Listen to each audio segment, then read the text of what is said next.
And Gooners, this is the loose cannon number 58, is it? Something like that. We're getting near the 60 mark, I know that much. Anyway, hope you've had a good weekend. I know I kind of did, what with us getting that result against Liverpool. Bit unexpected, you'd have to say. It was a good performance. I don't think you can take too much away from the team.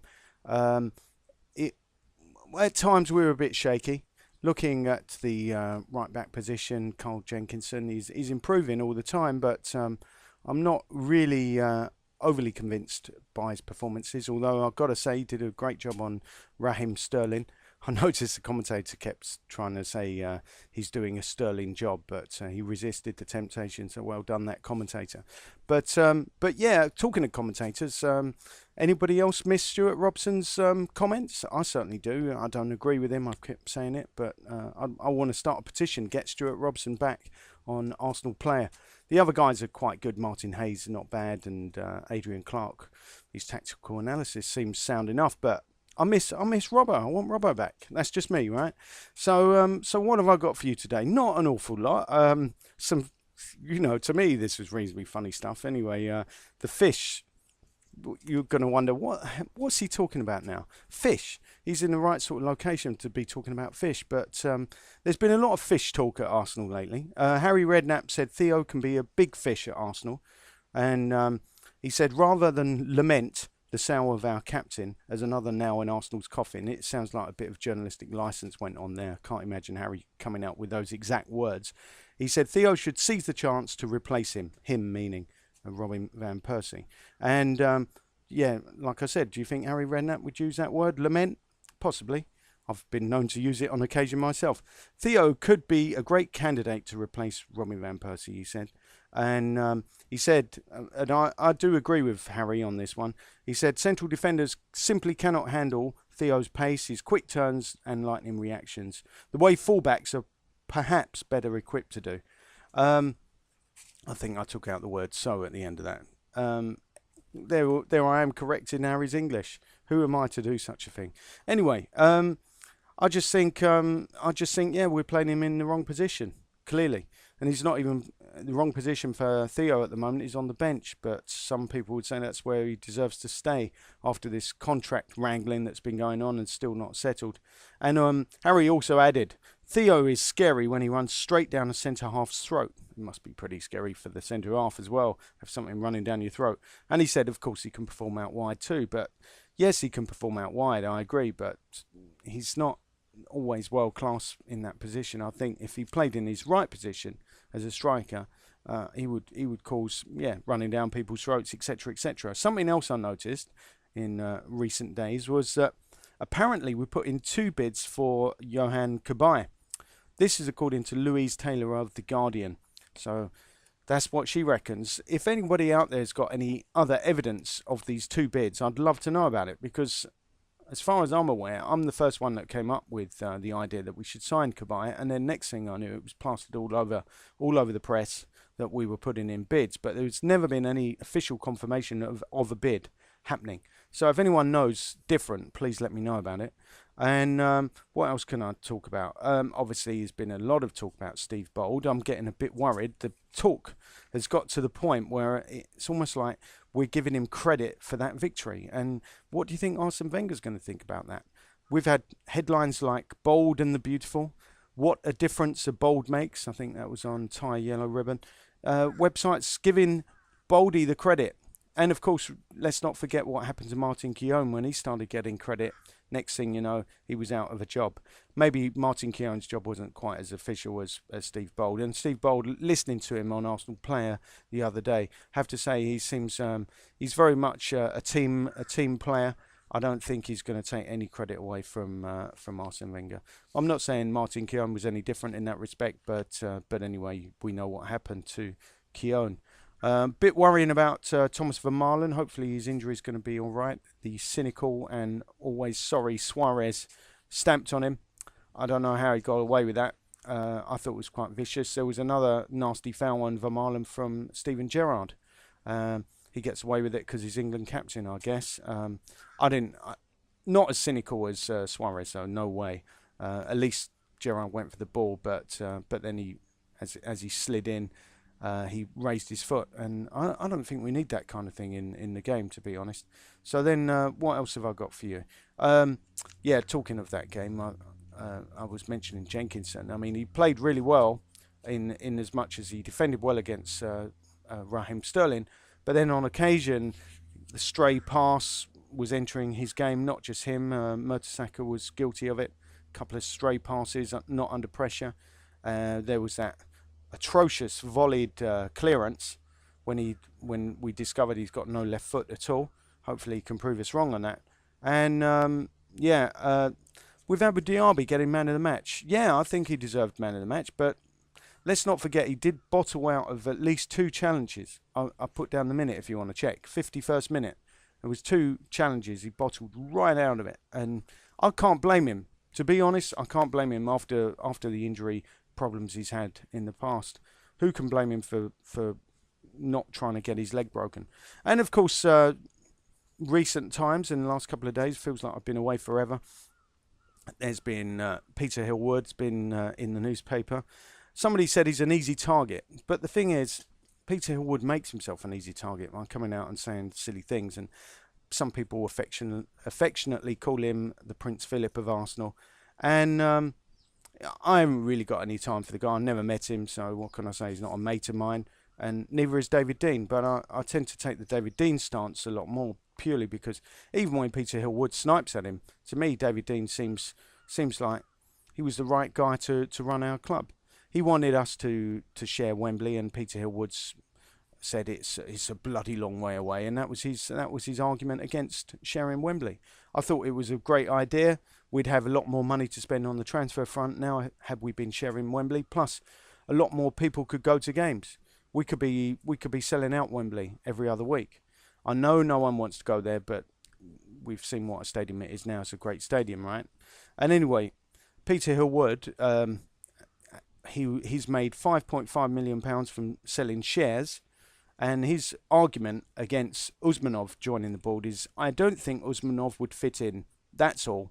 And he added that he's met him at some point. Of course, Usmanov wouldn't fit in, but his money might.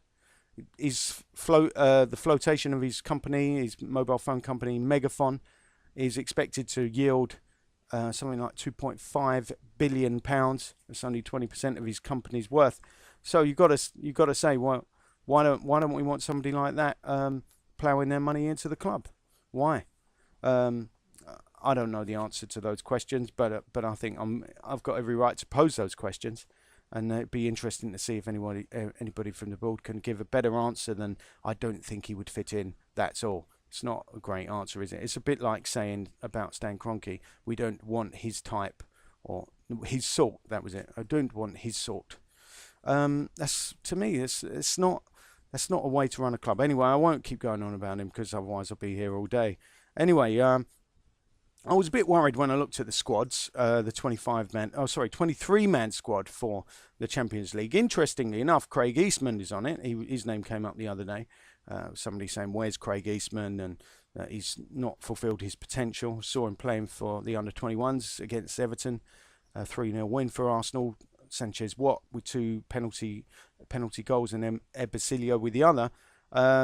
What came out of that game, I think Hector Bellerin is what came out of that game for me. I still think he's got an awful lot to offer going forward. Not so sure about his defending though, but whether he's a right back or right side midfielder, I'm not sure. I'd push him further up. I'd do the same with Junaid Mead as well. He looked great as a left winger. I've seen him play left back, and he doesn't look half the player. So I'm not sure why we're putting players all around the park. I think it's to try and be a bit more like Ajax or something, and give players a better understanding and education. But I think in the big games they should play in their correct positions. But that's just my view. And maybe some players a bit more versatile than others. But as I said, Bellerin, I'd play him right side midfield, and Junaid Mead, I'd push him up, make him like a conventional left winger. He looks good in that position, judging by the highlights I saw. Anyway, so looking at the squad again, Craig Eastman is in it, the 23-man squad. Other surprises, you might say, Andre Arshavin being in it. Sebastian Scalacci is also in it. So they might have a part to play, a bit like Gollum in Lord of the Rings. He had his part to play. That ring would never have finished down in the depths of Mordor had it not been for Gollum. And that's how I'm sort of seeing Andre Arshavin at the moment. As much as I like him, I think Arsene Wenger is a bit like the wizard guy. I forgot his name now. But anyway, so what else have I got to say? Oh yeah, our opponents in Champions League. Schalke won 3-1 the other day against Augsburg, and Montpellier won 3-1 away against Sochaux. So they're not doing as badly as some people would make out. And again, looking at the squads, there's one guy I left out, Serge Gnabry. Is he going to play a part in the Champions League? I'm not sure. I mean, his name wouldn't be down, would it, if he wasn't going to play a part? But anyway, if anyone's asking themselves about the Premier League squads, and where is Francis Coquelin? He's 21. He should be named. He shouldn't be named. That sounded very American. He shouldn't be named because his birthday, his 21st birthday, came after the 16th of January. So if your birthday is on or after the 16th of January 1991, if your date of birth is after that, your 21st birthday is after, whatever. So yeah, your 21st birthday is after the 16th of January 2012. That means you count as an under 21. So although he is 21, I know this sounds confusing. Sorry about this, but this is the rules, right? Although he is 21, he doesn't count as 21. So hopefully that clears things up. Something else I was interested in is Didier Drogba and Michael Owen are being linked with Liverpool. So I was thinking if they can be linked with Liverpool on free transfers, obviously Michael Owen is a proper free transfer. Didier Drogba, I don't know. Haven't been following his situation. So again, if someone knows it, let me know. But if they're up for grabs, then surely we'd be thinking about getting Didier Drogba in. He's been linked with us in the past. He likes our club. Who knows? If we do get desperate for a striker and don't want to turn to Marouane Chamakh, who's also in the Champions League squad and the Premier League squad, perhaps we could do a lot worse and look at Didier Drogba. And talking of free transfers, Andre Arshavin, of course, being offered a free transfer. That's according to Jason Burt of The Telegraph. I find this very hard to believe. He's included in these squads, and yet, the transfer window, in fact, closes today. That's Thursday, the 6th of September. There's been talk that Arshavin could move to Dynamo Moscow or CSKA Moscow, and Zenit apparently are not interested right now because they've spent a load of money on Hulk and Alex Witsel and Anzi, the big spenders of Russia. I'm not sure why they're not interested, but they've got their reasons, I imagine. So it will be. I'm not going to be happy at all if Andre does leave, but I suppose it's inevitable. He never gets played in his right position anyway, so not as big a loss as he otherwise would be. So before I go, what else can I tell you? Well, Abu Diaby, let's have a bit more about him, hey?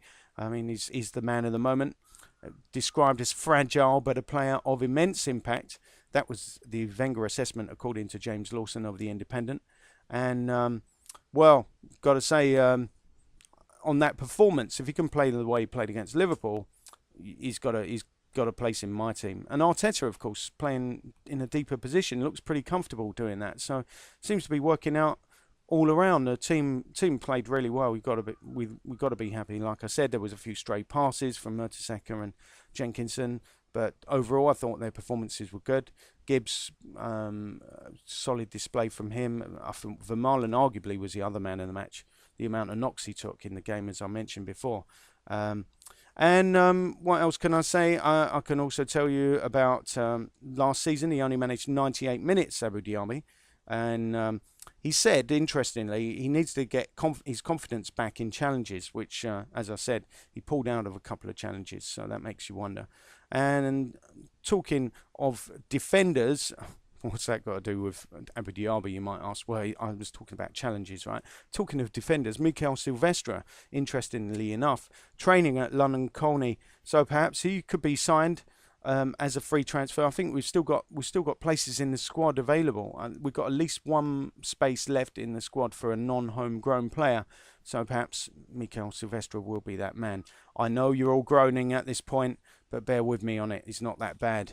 Okay, do you believe me? I believe myself because I really think we've had a lot worse defenders than Silvestre. Schillaci possibly is worse. Who's the other guy? I never liked Senderos.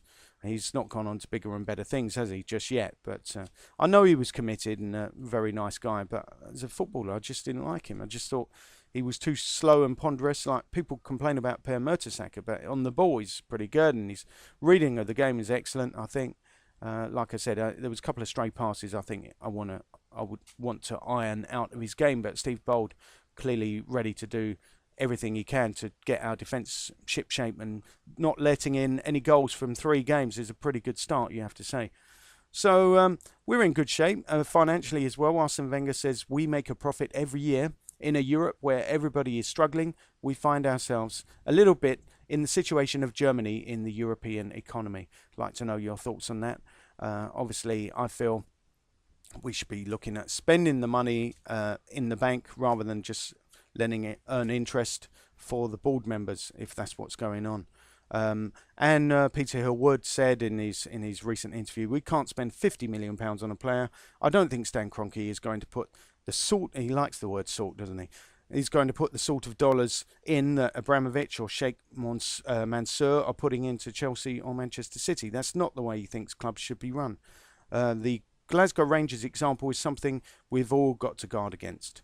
And he also added, I don't see why we can't win the Premiership this year. The Premier League, sorry.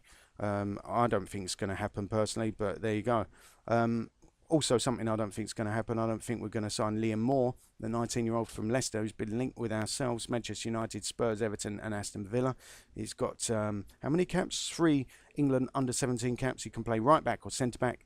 That's your bit of transfer news for today. Apart from Cesc Fabregas, could he be coming back to the club? He's struggling because, as I mentioned, a lot of fish talk this time. He's a big fish. But right now he's struggling in that big pond called Barca. So, looks like he could be on the way back if you believe these kind of rumours. I don't personally. I'd love to see him back. And I think comparing him to Santi Cazorla, I think they're completely different types of player. And having Cazorla around is great, but he's never going to replace Cesc. No one can do that. Sorry about that. Till the next time, up the Gooners.